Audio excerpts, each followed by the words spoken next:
প্রিয় ছাত্রছাত্রী, তোমরা যারা বিভিন্ন কম্পিটিটিভ এক্সামে অংশ নিচ্ছ তাদের সকলকে আমার এএসডিপি স্টাডি রুমে স্বাগত।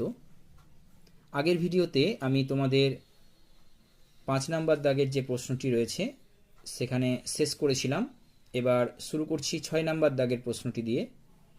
Prevention is dash then cure, fill in the blank with appropriate word.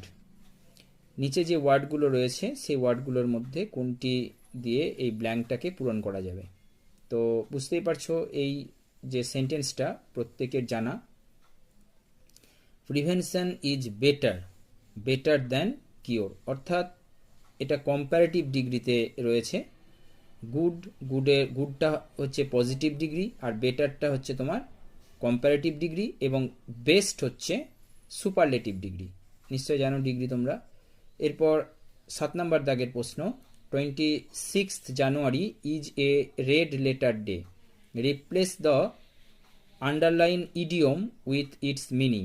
এবার এই রেড লেটার ডে এটাকে কি করতে হবে, তোমাদেরকে রিপ্লেস করতে হবে। তো এটা হবে মেমোরেবল। ঠিক আছে, 26 January is a memorable day, তাই না, স্মরণীয় দিন। তো রেড লেটার ডে এই ইডিয়মসের জায়গায় আমরা বসাতে পারবো মেমোরেবল কথাটি। এরপর আমরা আসবো জয়েন ইউজিং পার্টিসিপলস দিয়ে জয়েনিং করতে হবে। কি রয়েছে, the birds saw the hunter, they flew away. তো এটা হবে সিইং দ্য কি hunter, the birds flew away. ঠিক আছে, ভার্বের সঙ্গে আইএনজি যোগ করে আমরা জানি পার্টিসিপল করা হয়, তাই না।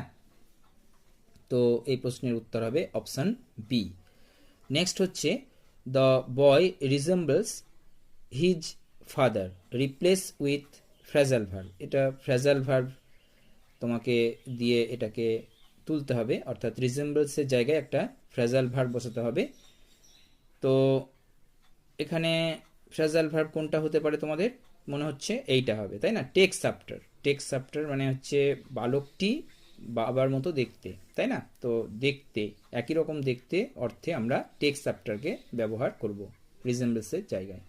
নেক্সট হচ্ছে 10 নম্বর দাগের find the synonym of bravery. ব্রেভারির সিনোনিম হচ্ছে, ব্রেভারি মানে সাহস, তাই না।